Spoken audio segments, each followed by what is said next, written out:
Welcome to our KCAL 9 News Vice Presidential Debate Roundtable. Well, tonight's debate was the one and only chance voters will get to hear from the vice presidential candidates, which put some extra weight on tonight's event. And joining us tonight for our Presidential Debate Roundtable discussion, Fernando Guerra, Professor of Political Science at Loyola Marymount University. And we welcome back from last week's roundtable Democratic strategist and political advisor to President Obama, Kerman Maddox. And joining once again from last week as well, John Fleischman, political editor for Breitbart, California, and founder and editor of the Flash Report. So welcome, gentlemen. Yeah. Each debate has a moment or a soundbite or an instance of a candidate's body language that really stands out. And for Kerman Maddox, this was tonight's defining moment.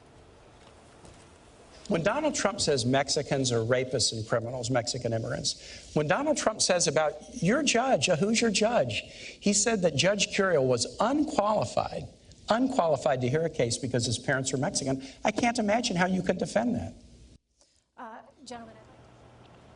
And we really didn't hear much of a defense, did we? We didn't hear the defense, and what we didn't see in that clip was Pence shaking his head. He did that all night. So this is an indication, good night for Pence in that Mike Pence talked about himself. He didn't defend Donald Trump. He didn't answer questions a lot. So I'm not sure Donald Trump himself is happy, but I thought he was unflappable, he was calm, but what he did is he pivoted a lot. You ask him a question, he doesn't answer your question. He says what he wants to say. And that's a prime example is he didn't answer the question. The problem with Tim Kaine is he didn't press him on that. He said, you didn't answer the question, so I thought it was a missed opportunity by Tim Kaine. And next up, a comment from Tim Kaine that Fernando chose as his soundbite of the night. But again, it's not just the bite, but the way the candidates react. Right. So let's take a look at that. Donald Trump during his campaign has called Mexicans rapists and criminals. He's called women slobs, pigs, dogs, disgusting. He attacked an Indiana-born federal judge and said he was unqualified to hear a federal lawsuit because his parents were Mexican. He went after John McCain, a POW, and said he wasn't a hero because he'd been captured. He said African Americans are living in hell, and he perpetrated this outrageous and bigoted lie that President Obama is not a U.S. citizen.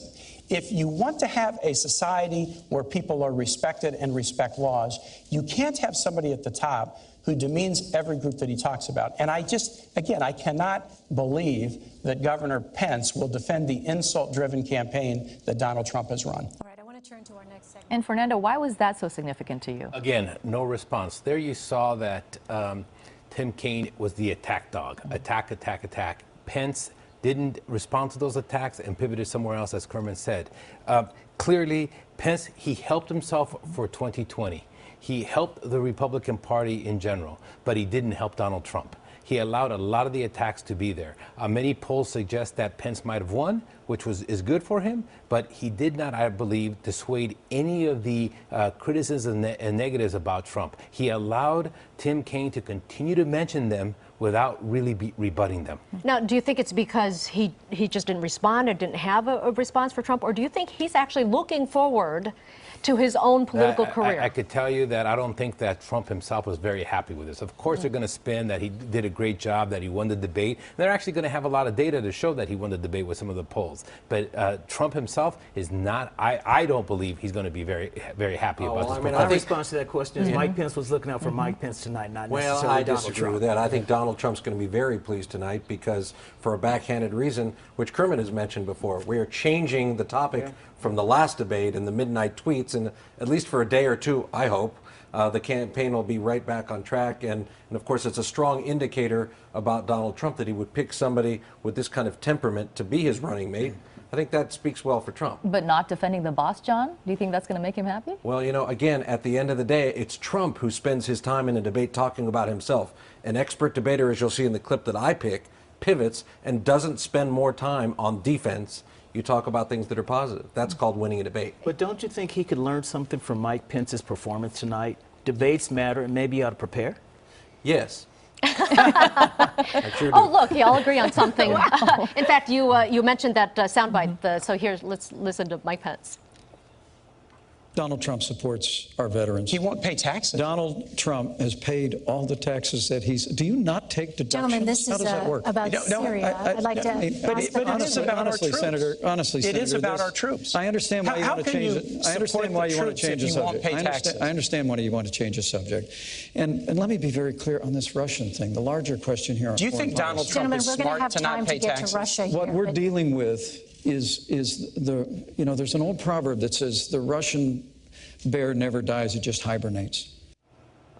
This is back to the same theme. We've all picked different clips that really show how Kaine was the attack dog and about how Pence really, again, pivoted. This is on multiple, he kept going back and forth. Kaine wants to hit Trump, and Pence wants to talk about Russia and foreign policy. And so, again, I think it illustrates the stylistic differences between the two. But I think at the end of the day, I don't think this debate had a clear winner. I think this debate, there was no knockout punch. And by the time we get to the next main, cage match on Sunday, this will be long forgotten. Right, no one's going to remember. But even the whole discussion about Russia is kind of puzzling. Clearly, Pence is not agreeing with Trump. Trump has had a very different narrative about Russia. You would almost think that these are two different campaigns. And again, Pence is putting out a more reasonable position compared to what Trump has done in discussion with Russia. Pence is distancing himself from Donald Trump in this debate. That's why I think Donald Trump will not be happy with him. Okay, well, we're going to have to wait and see if he is happy. Thank you so much, gentlemen, Thank you. for your insight, and we'll see you again.